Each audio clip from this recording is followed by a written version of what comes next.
Happy New Year, brother. Happy New Year, my friend. You're the best, other than waking up to Kimberly.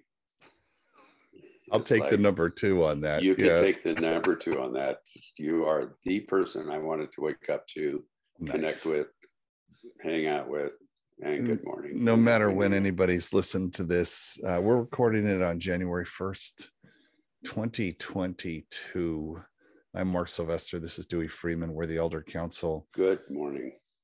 Dewey, I was writing this morning and I wrote 1122, and my daughter loves it when there are when the numbers are kind of interesting, like when it was the 20, it was like 12 21 21 or 21 21 21. Right. You know, that kind of stuff she loves. She's like just gets all hyper. I mean, she's her mid-40s and she just she's like it makes her 14 again, which I love. And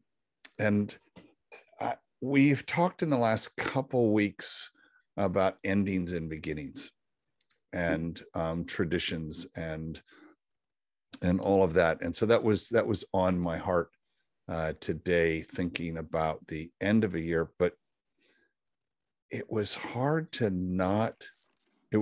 fight the arbitrariness of, I wake up today and now it's all different. Because I think in the era of COVID, everything has gained an odd similarity. In fact, my watch, I have it set just to show me what day it is. I don't care what date it is anymore. Is this a Wednesday or a Saturday? Because it has totally. I was walking around yesterday going, what day is it today? Right. Not the date. Right. Is today when? No. Right. It feels like with the routine of life has gotten so well established in a good way. You know, it's routine, but boy, you can sure feel the routineness of it. Yeah. More than any other time in my life. Well, and the in some ways the bubble has shrank. And what I mean by that is it's like there will be 3, 4, 5 day periods that I don't leave my property. Right. And I mean, just the other day, I said to Kimberly, let's go out to eat because I've not been off this property for 4 days. Right. And I have great property. I live where people want to come on vacation. Right. So, me too. Yeah. It's interesting. And other than that desire to, like, I just need to get out and get air and let's go take a walk. Like all week, we've been looking forward to today, New Year's Day. We're just going to go take a long ass walk on the beach and, you know, probably put in 5 miles, you know. But I don't want to go out. I don't want to be around people. I bought tighter fitting masks. I was just like, please. And then So, however, today I have been thinking about what we're going to talk about. And today is also 2 days since a terrible firestorm hit just northeast of you a little bit, just north and slightly east, not very far from you. Huge fire, 25-minute drive max. 1,000 homes. It's terrible, just absolutely terrible, and which follows on the heel of a mass shooting that had happened, which follows on the heel of I'm thinking of it as the Kentucky tornado, the 200-mile tornado that took out how many cities? Yeah, and I think they had 6 or 7 tornadoes or something like that. All at once. At least, yeah. And what all of that got me to thinking was how I texted you and you were helping organize getting horses, displaced horses, finding places for those horses, which got me thinking about community service. And we've talked about being part of community and culture and community and all of that. And I thought today I would like to talk about the contribution we make to community and what's the role of nonprofits in our life, whatever that ends up meaning to us at the end of an hour or so when we finish talking. The what does it mean to give back? There you go. What does it mean to give back? Yeah, and what's it mean to give back, and what's it mean to be of service? Yeah. And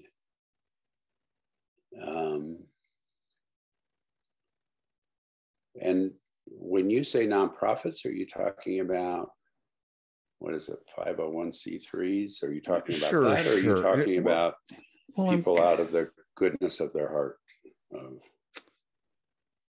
Or both? Probably all of it. I think there's the unstructured giving that you're doing, which is where you just step up. You just step up and you do the stuff. And it's at some point organizations come in to manage that because it needs some kind of management.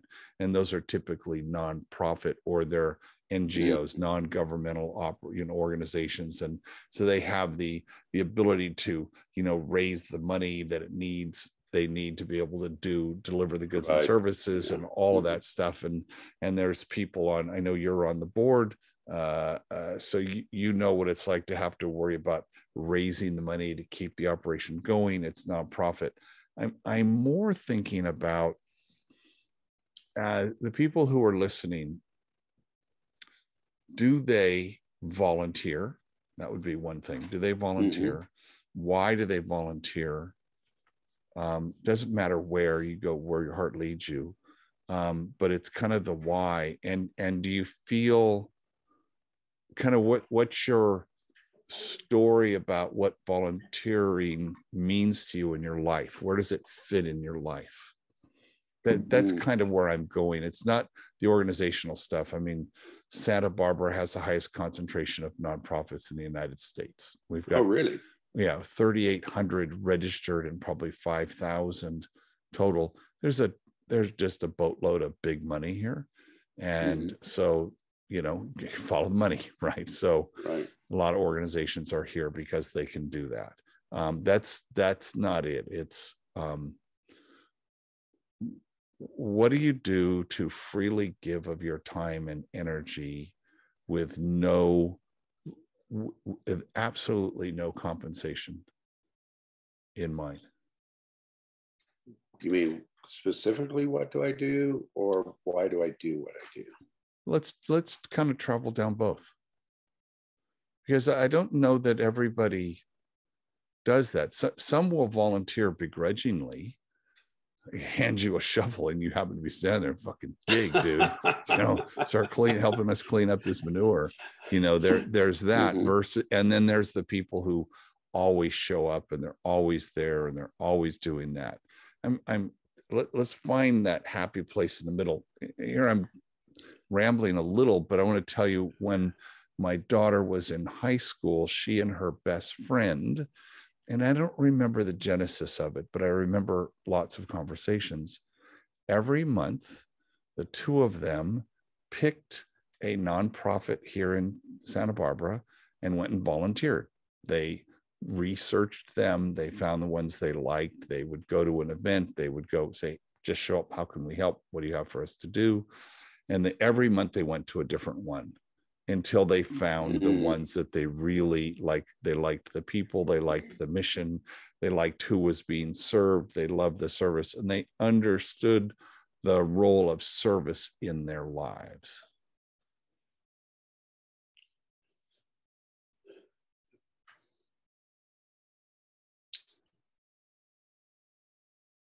Service to me is ultimately the backbone of health. Ooh. Wow. One of the pieces, and I wish to God I could remember where I got this. And I shared this on the call that Traver and I did shortly before Christmas on some of the struggles around the holidays that people have. And one of the best ways to move out of depression, to move out of feeling stuck, is to provide service for another person or another entity. And I wish that I was the one that made that up, or not made it up, but came up with that, but I'm not. But frankly, I apologize to whomever, wherever I got that, but that was, I don't remember who, or I would give that person credit. One of the things that happens, and this isn't exactly where we were going to go, but I want to put a little tidbit in here. And we talked about this a little bit before, is that in all relationships, when we ask the other person, what do they need? And that other person is asking us, what do we need? That's what makes a relationship go. Mm-hmm. Instead Back to the of word going, health, so healthy relationships. So the health word. Yeah. And it's like, instead of being in a relationship where it's like, well, I need this and I expect this from you, and if you give that to me, then finally I'll give back to you, versus the other way around. It's like, what do you need, sweetie? What do you need, babe? What do you need, friend? What do you need, brother? So when we all do that, we all end up getting our needs met. If we expand that to service in the communities that we live in, that service helps build healthy community, whether it's a community of 5 people or 500 or 5,000. And there are layers of service. Tell me, what do you mean by that? Well, many people believe or think that if they're not on the front line of providing the service, that they're not really providing service. So let me give you 2 examples.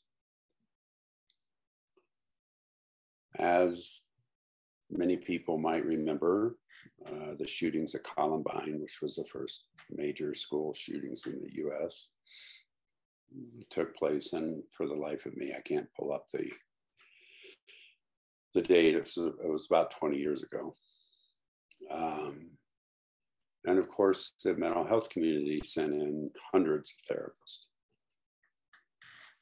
And I was not one of the frontline people that went in to speak with students, parents, faculty, staff. I was a second line. What my service was I would debrief the therapists that were in there. Oh. And work with them, because and then I actually led a team of other therapists to help debrief the therapists that were on the front line. Mm. And because if they did not get that debrief, they could not go back. It was too traumatic for them to go back in and begin dealing with the,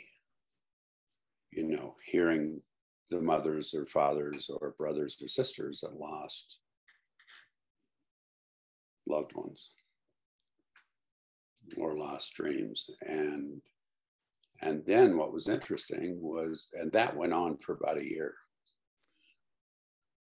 because even after, the big brouhaha, that's not really the right word, but all of the energy coming in going, what can we do to help? What can we do to help? What can we do to help? What can we do to help? Yep.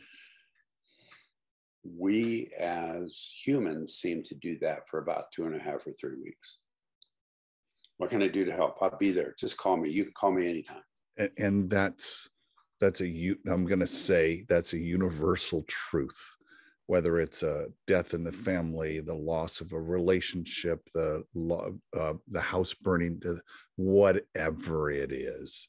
It's got a half-life of 2.5 to 3 weeks. Yeah. Yes, I would agree. And so on the high side. Exactly, on the high side.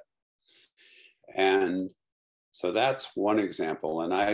And actually what's interesting is still periodically I will get a text, a email, a whatever from a therapist who was on the front line that the therapists were on my front line, but the therapists were on the front line for the kids, et cetera, et cetera. I will still get contact from them. One of the things that occurred to me just now, and I a question, you in one of our shows, you had been hosting, I don't know, 20, 30, 40 therapists who were getting their masters, and they're learning how to be therapists. So you're the therapist, you're the teacher of therapists, you're the Uber one above them, exactly. The Obi-Wan, if you will, and which I'm going to guess is a completely different skill than being on the front line. While you are also on the front line, you still have clients to this day. And that was 20 years ago, I think it's 21 or 22 years ago now, that you did that. And you had the unique capability to do that, because I've got to guess it's completely different questions, completely different. There's probably a lot that's the same, but there's some uniqueness to that to get them to where they can process that. And then you gotta push them back out, right? You gotta, hey, you need to get back out there. So my question to you is, because obviously you love that, because 20 years later, you're still doing that. Had you done that 20 years before that? Is this something you've always known you were good at?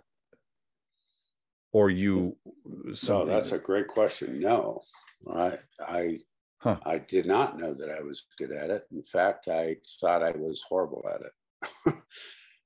And yet, could we agree you are good at it?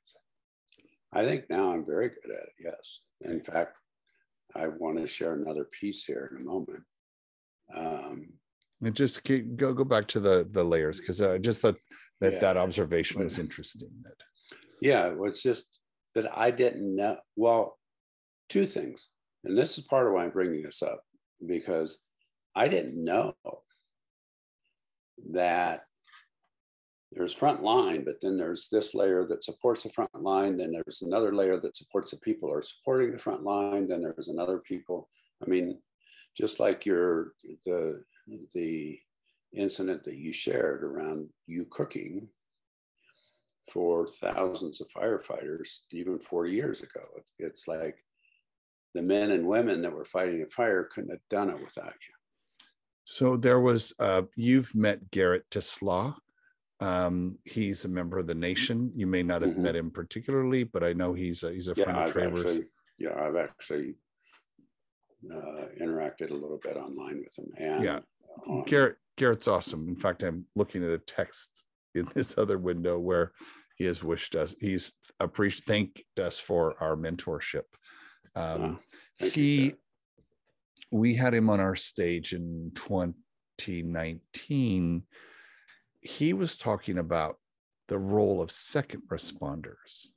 Exactly. So I think that's what you're talking about. Am I right? That's exactly what I'm talking about. There you go. And in my world, the role of second responders is a longer and sometimes deeper role. And it's actually the same thing I do on the fire department. I'm the president of the board of the fire department up here. And just by law, it's a conflict of interest. If I'm the one making decisions about money and hiring and firing, to also be out running calls. And so I don't do both. I'm just the president, just to be clear for everybody. But that's what that is. When somebody, like yesterday and the day before, our department was down on the fires in Louisville and Superior. And I'm talking with them to support them. Another person is running the auxiliary who's running and picking up all of the horses.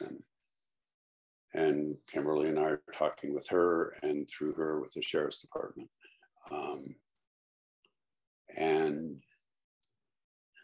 But that role is a longer role. It's the one that is after the 3 weeks. Yeah, it's the one that is after the 3 weeks. Right. And Garrett described it. He said, there's a safety net, but if you think of a net, there's a lot of holes in a net. Yeah, right on, Garrett. We need to chat, brother. But yes, that's exactly accurate. And there's a thing, and most of the time, not all the time, but most of the time, some service is working with trauma. The fires, Columbine, car accidents, shootings. Well, let me just say one thing about the safety net. Sure. When we work with people who have worked with people who are traumatized, we're working with, it's the second responders, and it's called secondary or tertiary trauma. So we get traumatized by working with people who are working with trauma. And so there has to be a layer of a place to go for people. So you were beginning something. Well, when you said it's the service is the trauma part of it, I guess as a big part of it, I'm thinking of like going to help the homeless. I mean, they're clearly traumatized. They don't have the right. Truly. Going to help someone. If you're on the health services side of giving back, there's people who need your blood. They're traumatized because of some whatever it is. Yes. So I'm just thinking there's the service towards alleviating pain. We could say that, right? And then there's this other service, the being of service in your relationship. How can I serve you? To me, that shows up as supporting something she wants to do that I'm not necessarily interested in. Doesn't matter to me. You go do that, because that's the freely and giving of yourself, your time, your energy, your good spirits. If I were to say, okay, I'll go, but I don't really want to go, but I'll go. I mean, that's fucked up, right? You don't do that. Totally. Right. It's go and lean into it. And hey, I'm just my moral support. There you go. It's the moral support freely given without compensation. Well, and if we don't allow ourselves to lean into it, then we actually are expecting compensation. If I go and go, all right, I'll go, when I go begrudgingly, right. There's some part of me that's, and this is going back to the covert contract stuff that we've talked about before. There's an inner covert contract that's going, all right, I went, I did my duty, and now you owe me. Yeah. And that's at the nub of what it means to give back. Yes. To me, I think it's at the nub of it. I remember some of our listeners know I'm a proud member of the TED community for 28 years and produced TEDx Santa Barbara. And we started doing one here 11 years ago now, but the first one, it was easily 1,000 hours of work to do it.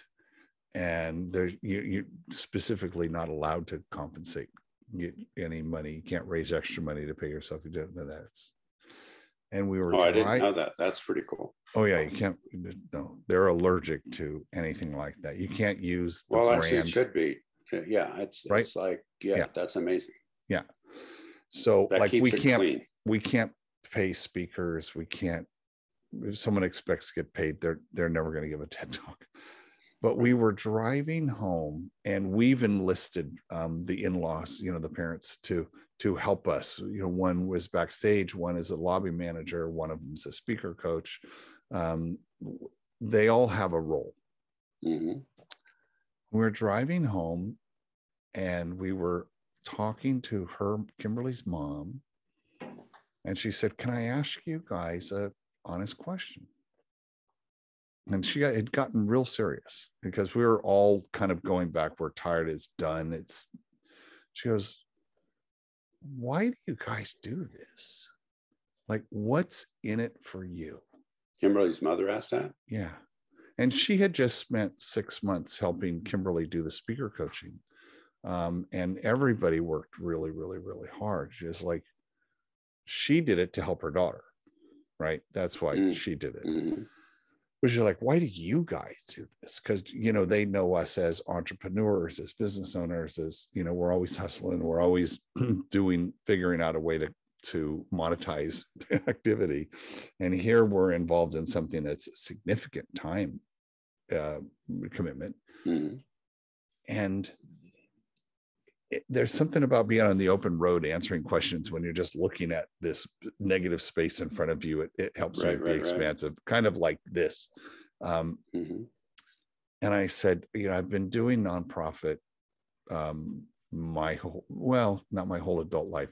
I started when I was 40. So for almost last 30 years, I didn't really have it in my life until I was 40. But I always knew there was something in it for me. I was going to make contacts. I was maybe going to get some business. There was always, to your point, you called it the covert contract. Always. But doing the TED, it wasn't at all. I really, truly want to bring I provide the environment for an idea to come out and get launched out into the world and change someone's life at a minimum, one person. Mm-hmm. What I get out of that is the world's better. And to me, and that was 10 years ago. And that was a phase shift for me in understanding my own motivation for it. And ever since then, I've tried to help people say, do you have something like that in your life that you're doing with, honestly, just between you and your bathroom mirror, it's pure giving. And that was tough. I couldn't answer that question honestly until that time. Wow. What changed inside you? Do you have a sense? Because that's a big change, that's a big deal.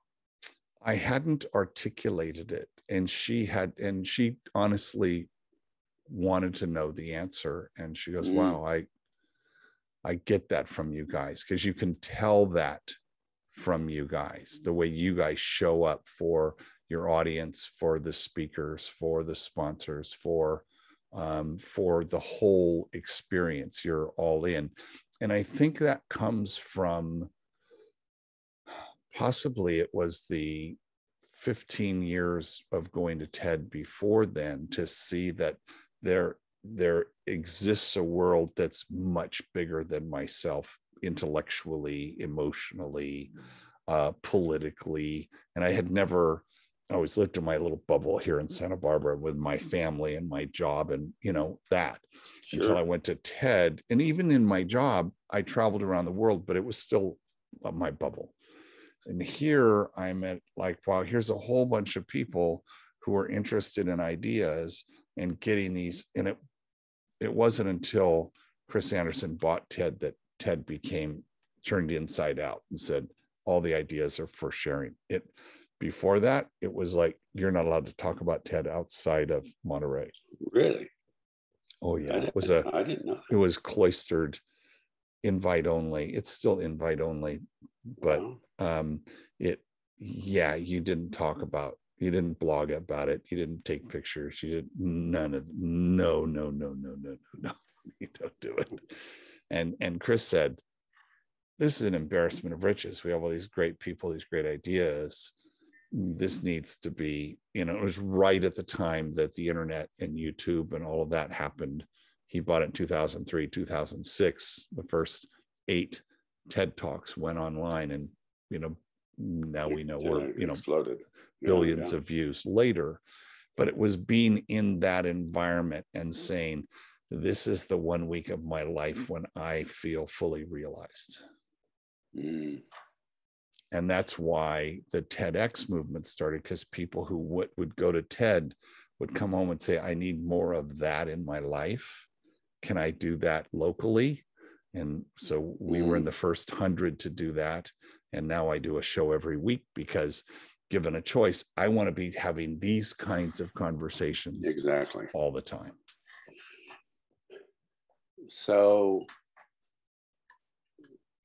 you didn't necessarily sit out to be nourished, but that sounds like that's what you're talking about. It's 100%.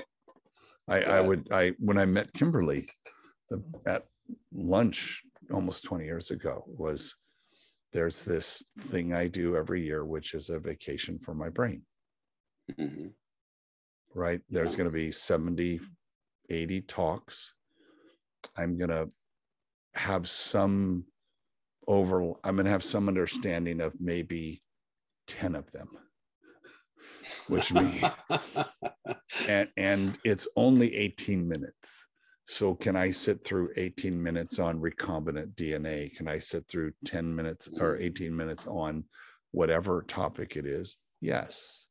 And me being insatiably curious, that meeting that the person who brought me into the fold knew I was like that. He says, "So you're gonna love this." And I didn't know what it was when I first went to TED. And I was like, "Oh wow, we're all like this. Look at all these people who are insanely curious."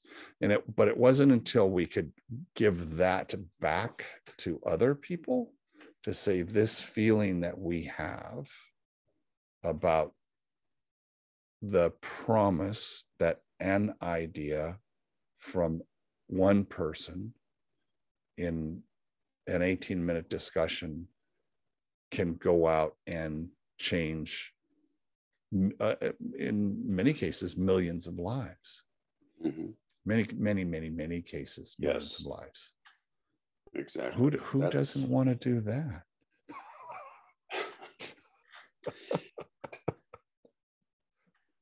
Are you able, and now this is going to get into a whole other realm in some ways, are you able to feel that nurturance, that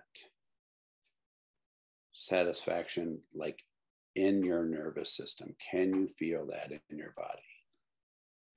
Because I think that a big piece of what we're after, and we don't even know it, is it's not this intellectual thing that we're after. It's like a settling in our bodies. It goes, yeah, that was good. The answer is not until I stepped out onto the stage into the red circle myself. Whoa. Then I got it. That's like, oh, okay. And I only had to, it was a year of work getting ready, and coaches, and stepping onto the stage in TEDx Fargo in front of 4,000 people, and getting the tap, okay, going out there, and that long walk out to the red circle and lean into my life's work in 16 minutes. And knowing that the last thing Kimberly told me, she says, remember, you only have to change one mind. That's your bar. Just change one mind. And after the event was over, I was the last speaker out of 25 speakers. Wow. And I was just before the governor. The governor closed the show, and we were standing in whatever the after thing was. And this group of young men came up, and one came to me and he said, Mr. Sylvester, is very, very, lots of respect. It was kind of cool. And he said, I want to thank you. I said, for what specifically? I want to know very specifically what. And he said, you gave me permission to think the way I do. And I was just like, it was a big deal. And it was that experience that helped me understand why I do all the other stuff. Because if that's the front line, is the standing in the circle, and the second responder is all the stuff that has to be created to create the space. I remember my therapist said to me, he said, was the day after a TED, and he said, do you guys know what you do? I said, well, I think so, but I got to feel it as a loaded question. Which, by the way, all therapists will do. Yes. He said, you create, and we've talked about this, you create the environment, you create a space for that to happen, and it happens within that 6-hour period, and can never, it can't happen before or after. It has to happen right then, that everyone has this collective moment. But to your point, it wasn't until I actually did that and said, now I get it, and now I'm triply committed to doing that work, which happens to be I got rid of all the other community service, which is ostensibly what we're talking about, out of my life, so I could just say, this is the thing I'm doing, this is the legacy I'm leaving, this is my giving back to the community, to the world at large, actually. Absolutely. So that shift inside you, and that particular participant, that young man that came up to you, and spoke to you, that touched you so deeply, is huge, and it's amazing. And one of the things that we oftentimes never know is how we affect another person. Right. And many people, I can see the wheels. Oh, yeah. I'm with you, brother. Keep going. Yeah. Many people go, yeah, but I do stuff, I don't know if it helps anyone. And it's like, we never know that, with a few exceptions. And I will say that you are always affecting other people. Always. You are always affecting other people, and live your life knowing you are always affecting other people, whether you ever hear about it later or not. It's one of my, the t-shirts I wear in life, make every moment memorable. And for me, I want to make sure that every interaction I have with another human creates a memory for the two of us. Exactly.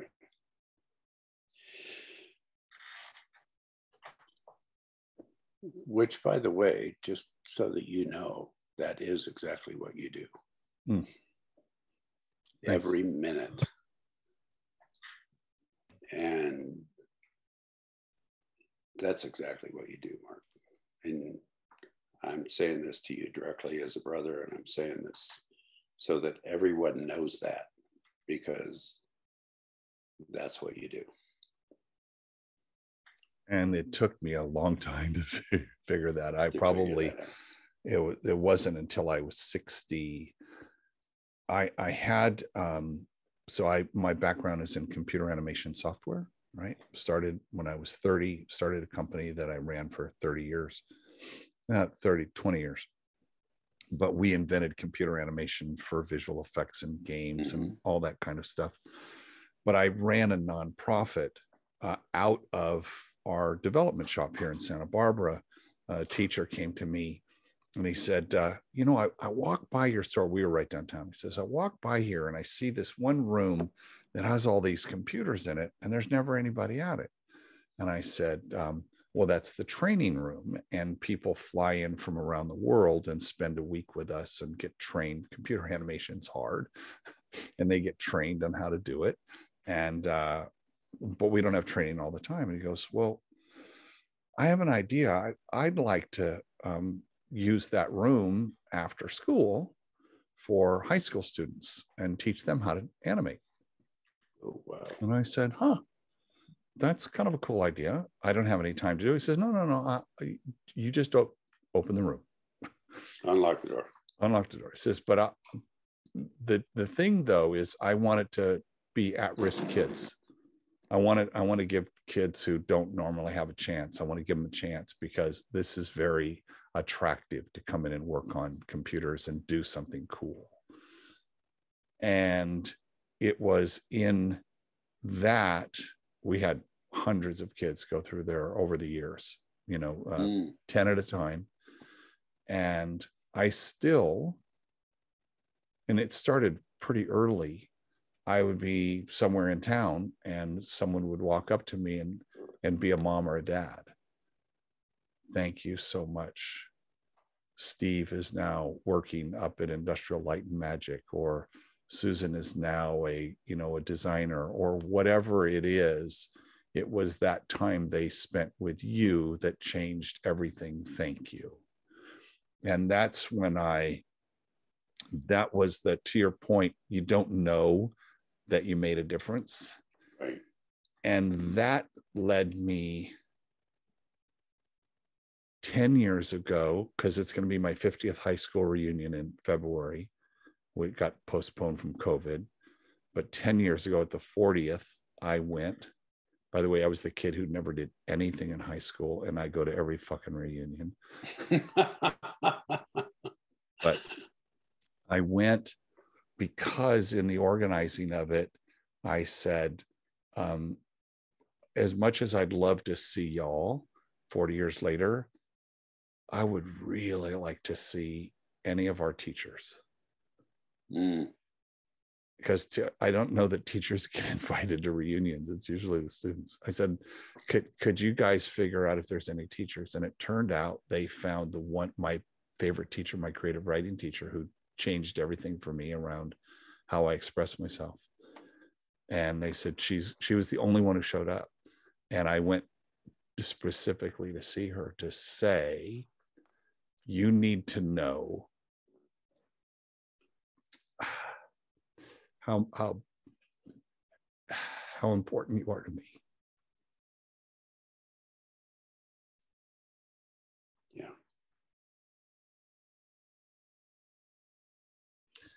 And this happened, and we stepped outside and just cried for a little bit, because it's when you can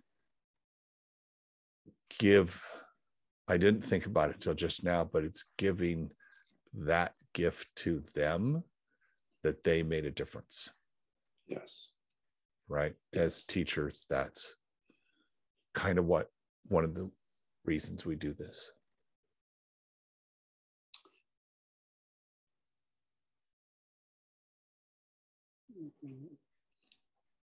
What you're speaking about and speaking to is when we give freely from our hearts, we make a difference. And when we make that difference, once in a while we get told that. And you don't need to hear it a lot, do you? No, you don't need to hear it a lot. And I'd like to share a couple things.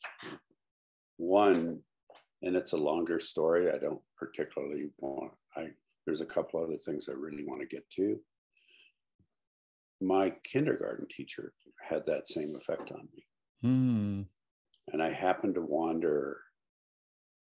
I was back in Ohio and I happened to wander through my mother's a teacher, so I had access to all the schools. And I wandered into her classroom when she was packing up her classroom on her very last day of teaching. She was retiring. And her name is Mrs. Sowers. And I shared something very similar. And we both were sobbing. And this piece of not knowing what our service will provide or how it will be provided is a really big deal. And I also want to, are you okay if I sort of bring this back around to where we Please began? do. You opened up the show speaking about the fires up in Louisville and Superior, and also about the shooting rampage in Denver. One of the victims of that shooting, his name is Jimmy, and he's posted on Instagram, by the way. His wife was killed, a very dear friend of his was killed. And I want to speak to two things. One is that they're in our news cycle,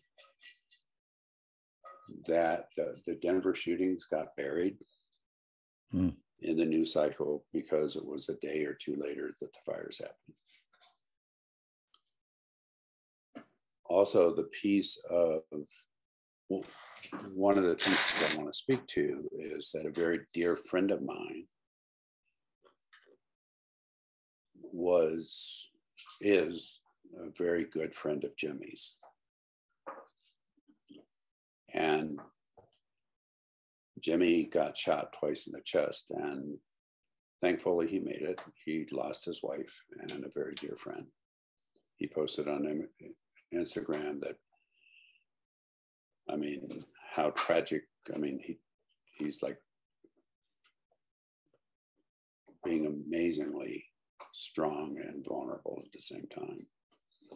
My friend, who is friends with Jimmy, and I spent a few hours together the other day. It was the day after the shootings. And it's already happening, meaning that everyone was there for Jimmy. And it's only been a week or less now. But all of the support is fading away. And part of what my friend and I talked about, who's friends with Jimmy, is that at about 3 weeks, my friend is in contact with Jimmy. But in about 3 weeks is when Jimmy's going to really need him. Right. And that this piece around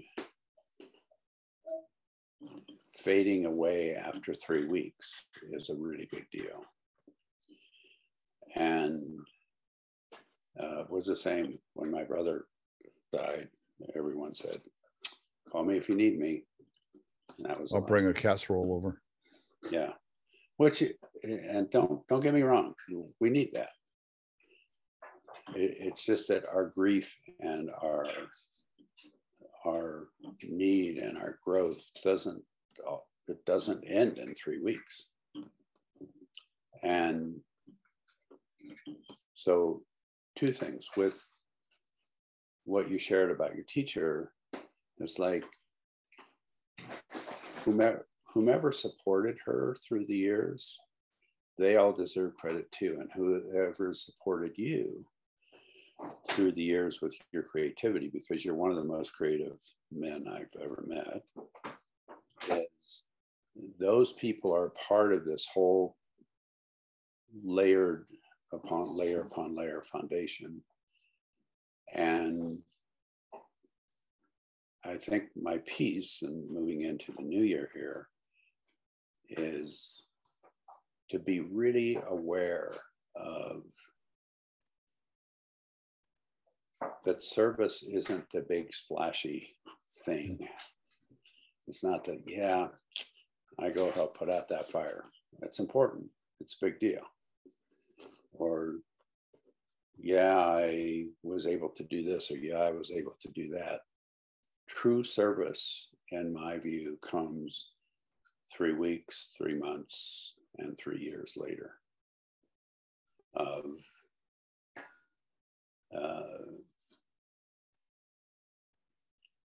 And for us not to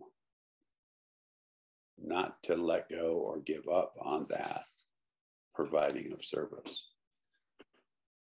In the wrapping this up, I love to have a little action for people to take. So I'd love you to take out a piece of paper and write down the names of 3 people who it's been 3 weeks. There was a 3-week period, whether it was someone who passed away in this last year or something where you were involved in that 3 weeks. Every one of you listening knows exactly what I'm saying. And write down 3 names of people.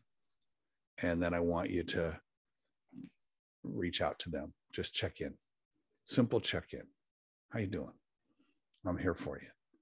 Exactly. What do you need? And maybe it's not even what do you need. It's just you know what they say, the cliche, it's the thought that counts.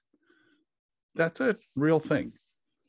Hey, thank you for thinking of me. I appreciate that. Mm-hmm. So if all of us listening picked 3 people today to reach out and say, hey, I was thinking of you. Hope you're doing well. Not even assuming that they aren't doing well. Because even if how can I help you assumes they're just, hey, I was thinking of you. Exactly. I absolutely love that. May I add a fourth? That everyone,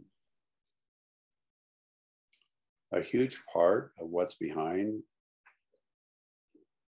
what's going on in our world with the tragedies is climate change, the loss of our environment, the change in our environment. So my invitation is to have the 3 friends that you spoke about and make number 4, nature and our environment.